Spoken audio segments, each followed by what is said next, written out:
जय हिंद स्टूडेंट्स, कैसे हैं आप। उम्मीद करता हूँ मस्त होंगे। मैथ इज फन में आपका फिर से स्वागत है एक नए क्लास में, जिसमें आज हम पढ़ने वाले हैं कक्षा 9वीं अध्याय 3 घातांक से संबंधित महत्वपूर्ण प्रश्न।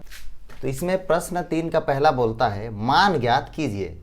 अर्थात इस तरह के 625/21 पूरे के घात में 4/3 है, भाग में 625/21 और पूरे के भाग में 2/3 है। तो आइए बच्चों इसको हम हल करते हैं।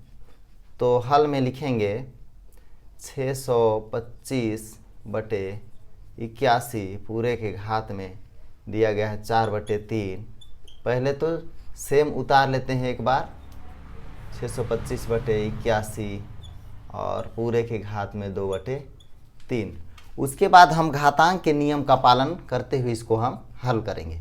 तो इसको कैसे लिख सकते हैं बच्चों, क्योंकि भाग में दिया गया है तो 625/81 और इसको 4/3 लिख सकते हैं, और पूरा भाग में है तो हम इसको भाग में लिख लेते हैं 625/81 और पूरे के घात में 2/3। अब बच्चों इसको हम कैसे लिख सकते हैं, एक सूत्र हमने पढ़ा, उस सूत्र में हमने यह जाना कि a/b दिया गया है के घात में है m और बटे में a/b के घात में n दिया गया है। तो ये इस तरह हो जाता है, a/b के घात में m तो रहेगा ही, लेकिन ये वाला नीचे वाला गुणा में चला जाता है। किस तरह से होता है, a/b और पूरे के घात में जो n है ऊपर जाके ऋण का हो जाता है, हमने यह देखा है। तो इसी के आधार पर हम इसको लिखेंगे 625/81 पूरे के घात में 4/3 और गुणा में 625/81 और पूरे के घात में 2/3, किसका, ऋणात्मक का होगा। तो बच्चों एक सूत्र हमने और देखा है, सूत्र यह देखा है हमने कि a के घात में m गुणा a के घात में ऋण का n हो, तो इसको लिखते हैं a के घात में m ऋण n। तो बच्चों a के जगह में हम देख रहे होंगे 625/81 है, तो यहाँ भी 625/81 है, अर्थात a और a हमारे पास क्या है, समान है, बस घात में यहाँ धनात्मक है और यहाँ ऋणात्मक है, आप देख रहे होंगे। तो ठीक उसी प्रकार इसको हम लिख सकते हैं 625/81 और घात में बच्चों 4/3 और ऋण का देख रहे होंगे लिखना पड़ता है, n के जगह में है 2/3। तो आइए हम देखते हैं ये कैसे बनेगा।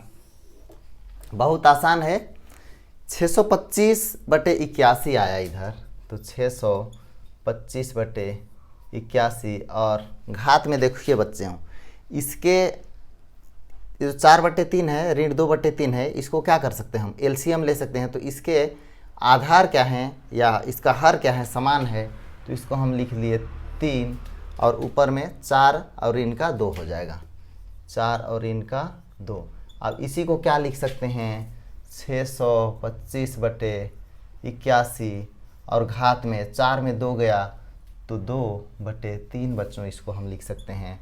अब 625 को हम लिखते हैं कि 25 हम 625, तो 25 गुणा 25 लिख सकते हैं, और 81 को 9 गुणा 9, 9 9 81, तो बच्चों 2/3 लिख सकते हैं। अब इसको हम क्या लिख सकते हैं कि हमारे पास 25 के घात में 2 हो गया और 9 के घात में भी हमारे पास क्या हो जाएगा, 2 हो जाएगा, तो इसको बट्टे में 9 के घात में हो जाएगा 2 और पूरे के घात में हो जाएगा 2/3। तो एक नियम हमने और देखा है बच्चों, यह देखा कि घातों के घात का नियम, a के घात में m के घात में n हो तो a के घात में mn हो जाता है। तो उस आधार पर इसको हम लिख सकते हैं 25/9 और घात में 2 गुणा 2/3, तो 25/9 और घात में हो जाएगा 2 दूना 4/3। यही हमारे पास हो जाएगा बच्चों आंसर। इसको आप अच्छे से सूत्र को लिख लेते हैं, a के घात में m के घात में n बराबर a के घात में m इंटू n। तो इस तरह से आंसर इसका आ गया बच्चों। आप स्क्रीनशॉट ले लीजिए।